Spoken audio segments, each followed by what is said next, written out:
Edinburgh, one of the most beautiful cities in Scotland, heck some may even say in Britain. Scotland overall is very famous for its history. However, some stories are overlooked by others. Does the Scottish Wars of Independence come to mind? Yeah, I thought so. If I were to mention the city underneath the streets of Edinburgh, would many of you know what I'm talking about? If not, then you're about to find out. From my recent survey, I have found that 73.3% of my audience do not yet know about the underground city. With most of my audience being aged 18 to 24, this number is not surprising. However, I would like to change that today. The city started off in the early 1500s when a wall was built around the city to protect people from being attacked.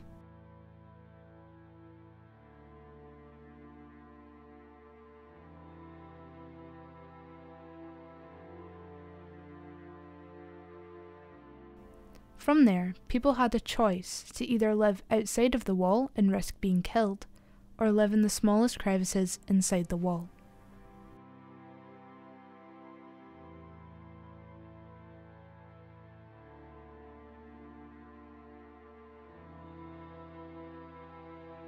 In the 1700s, more building continued, however this time it was bridges. They built bridges to allow easier travel around the place, and under these bridges became the cheapest housing in the city.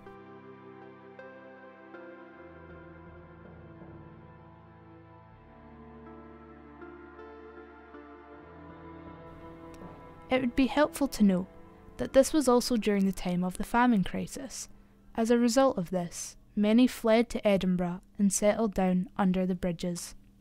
Well, I was already interested in the story of history of Scotland already, and so just going on this tour would really give me some context on how the city is built, such as we were having a talk about that most of the buildings and the underground is actually a bridge and not a proper underground.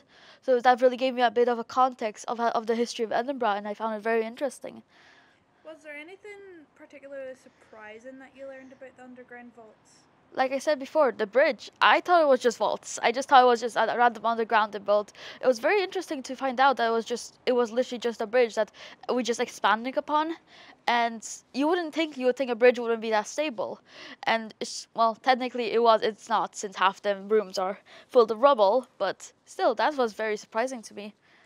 Do you think this tour was informative and helpful when learning about the underground vaults? Oh yeah, absolutely. When I heard about underground vaults, I had no idea what it is. I thought it was the catacombs. It was just the same thing, like underground city. It was very informative.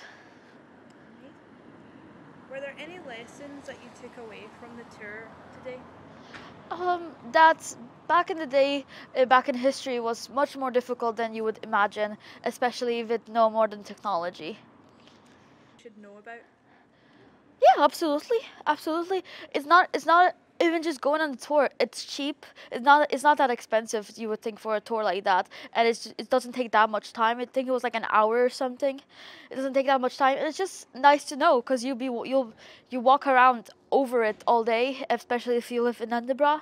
So it's just nice to know. It's a nice little thing to do, and you'll know better for it. Well, there you have it. If you didn't know about this fascinating city, you do now. I would like to say a huge thank you to Roxana Semmerling and Merkit Tours for allowing us to film on their tour today. And this has been Edinburgh's Underground City.